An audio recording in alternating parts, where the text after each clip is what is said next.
বুঢ়াদিয়া গ্ৰন্থমেলালৈ পাঠকৰ সঁহাৰি প্ৰথমবাৰৰ বাবে চামতাত গ্ৰন্থমেলা পশ্চিম নলবাৰীৰ প্ৰাণকেন্দ্ৰ চামতাত প্ৰথমবাৰৰ বাবে অনুষ্ঠিত হৈছে গ্ৰন্থমেলা অঞ্চলটোৰ একাংশ বৌদ্ধিক সামাজিক আৰু সাংস্কৃতিক সচেতন লোকৰ উদ্যোগত শুকুৰবাৰৰ পৰা দেওবাৰলৈ চামতাৰ জামৰতল পাঠকপাৰা নামঘৰ প্ৰাংগণৰ গৌৰীকান্ত তালুকদাৰ ক্ষেত্ৰত অনুষ্ঠিত কৰা হৈছে এই গ্ৰন্থমেলা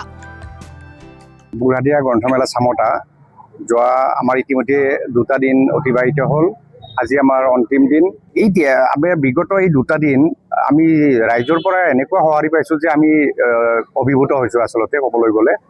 আৰু আমি দেখিছোঁ আমি এনে পৰিকল্পনা কৰিছোঁ যে এইটো আমি এটা ধাৰাবাহিকতা কৰিম বুঢ়াদিয়া গ্ৰন্থমেলা চামতা এইবাৰ আমাৰ প্ৰথম বাৰ্ষিক আৰু বিভিন্ন সৰ্বস্তৰৰ ৰাইজে ইয়াতে আমাক সহায় সহযোগিতা আগবঢ়াইছে বুঢ়াদিয়া গ্ৰন্থমেলাত অংশ লৈছে গ্ৰন্থৰ 7খন বিপণীয়ে গ্ৰন্থমেলাখনত দেখিবলৈ পোৱা গৈছে পঢ়ুৱৈ সমাজৰ ব্যাপক সঁহাৰি জুবিন গাৰ্গ বিষয়ক গ্ৰন্থৰ লগতে অন্যান্য লেখকৰ গ্ৰন্থৰ সমানে বিক্ৰী হৈছে গ্ৰন্থমেলাত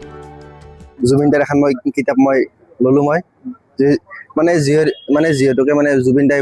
বহুত কিতাপ পঢ়িছিল জুবিন দাই যিহেতুকে কৈ থৈ গৈছিল সকলোৱে কিতাপ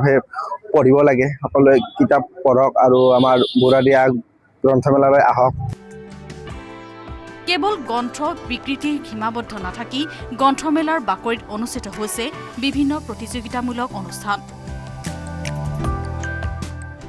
ছাত্ৰ-ছাত্ৰীৰ বৌদ্ধিক বিকাশৰ বাবে গ্ৰন্থমেলাত অনুষ্ঠিত হৈছে চিত্ৰাংকন প্ৰতিযোগিতা কবিতা পাঠ নাট্য আৰু সাংস্কৃতিক অনুষ্ঠান কুইজ প্ৰতিযোগিতা আদি